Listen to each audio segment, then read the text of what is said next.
কিতাবের মধ্যে আসছে আল্লাহর নবী যখন বাইতুল মুকাদ্দাসে আসলেন, আসার পরে ওই জায়গার মধ্যে দেখেন আল্লাহ তাআলা ফেরেশতা দিয়ে ভরপুর করে দিয়েছে। ফেরেশতারা এত পরিমাণ ফেরেশতা ছিল, সকলে সারিবদ্ধ হয়ে দাঁড়িয়ে গেলেন। ইমামতি কে করবে?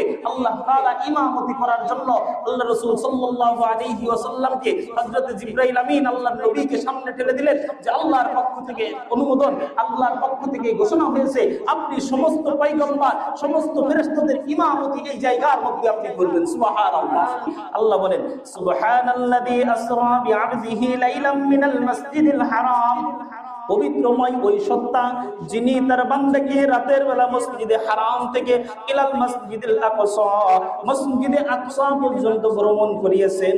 সেই মসজিদে আকসার ব্যাপারে আল্লাহ তাআলা নিজেই ঘোষণা দেন আল্লাযী বারাকনা হাওলা। ও দুনিয়ার মানুষ, তুমি শুনে রাখো, ফিলিস্তিন এত নির্যাতিত নিষ্পেষিত হওয়ার পরে, কোলের সন্তানকে হারানোর পরে আজও পর্যন্ত বাইতুল মুকাদ্দাস কেন ছেড়ে দেয় না?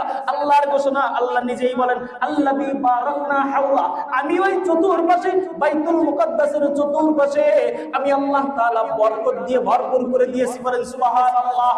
এই জন্য কিয়ামত পর্যন্ত জেরুজালেম তারা যতই তারা এত নির্যাতন করুক না কেন, ওই ইহুদি সম্প্রদায় তারা এত নির্যাতন যতই চালাক না কেন, ইস্তিমরুলারও যদি তাদের উপরে চালায়, কিয়ামত পর্যন্ত তারা ফিলিস্তিন দখল করতে পারবে না। মানুষ তারা অকাতরে তারা শহীদ হয়ে যাবে, বলেন সন্তানকে হারায় ফেলবে, মা সন্তানকে হারায় ফেলবে, দুগ্ধপোষ্য সন্তানকে হারায় ফেলবে। কিন্তু যেই জায়গার মধ্যে আল্লাহ বরকত দিয়ে ভরপুর করে রেখেছে, ওই ফিলিস্তিন কিয়ামত পর্যন্ত ওই জালিমরা কখনো নিতে পারবে না।